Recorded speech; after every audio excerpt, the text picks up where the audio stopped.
लोकसभा चुनाव 2024 के बीच अभी भी इस बात को लेकर सियासत गरमाई हुई है कि अगर Baspa supremo Mayawati India bloc के साथ नहीं जाना चाहती थी तो कम से कम तीसरा मोर्चा या फिर कांग्रेस के साथ ही हाथ मिला लेती।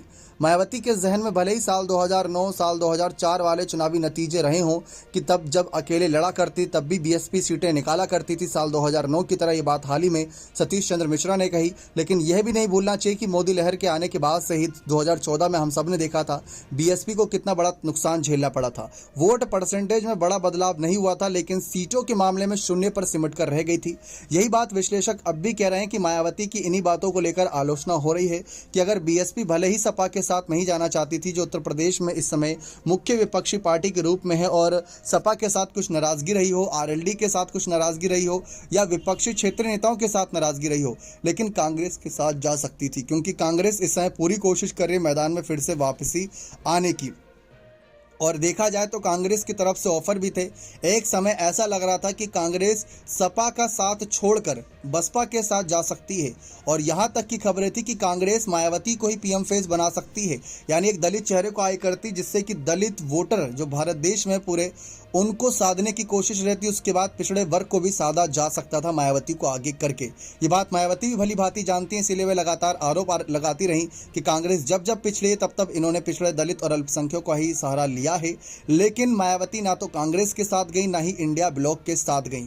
फिर उसके बाद एक उम्मीद ये थी कि तीसरा मोर्चा बना लेंगे जिसमें कि ओवैसी हो गए, साथ ही साथ पल्लवी पटेल, जो जितने भी नाराज नेता थे जो कहीं ना कहीं बागी हो जाते हैं चुनाव के बीच कई फैसलों की वजह से, वो मायावती का साथ आके उनके हाथ मजबूत करते। लेकिन मायावती ने वह ऑप्शन भी बंद कर दिया था।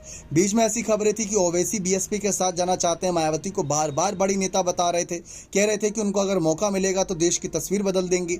साथ ही साथ पल्लवी पटेल बीएसपी के साथ गठबंधन को लेकर चर्चाओं में थी। यहां तक कि स्वामी प्रसाद मौर्य को लेकर चर्चा थी कि वह बीएसपी के साथ जा सकते हैं। तो यानी कि बीएसपी सुर्खियों में रही पूरे चुनाव में। इसके बाद हमने देखा कि इससे पहले ही बीजेपी की बी टीम का टैग बीएसपी पर लगा हुआ था, जबकि आकाश आनंद ने इसको बहुत अच्छे से कवर किया।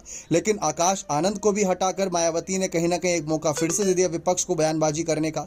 उसके बीच हमने देखा कि अखिलेश यादव ने भी प्रत्याशी बदले, लेकिन बीएसपी ने तो ज़्यादा ही यहाँ पर प्रत्याशी बदले और कुछ ऐसी सीटों पर प्रत्याशी बदले जो उम्मीद नहीं थी। लग रहा था कि हाँ उनके मजबूत कैंडिडेट पहले से हैं, लेकिन फिर उन्होंने प्रत्याशी बदली है।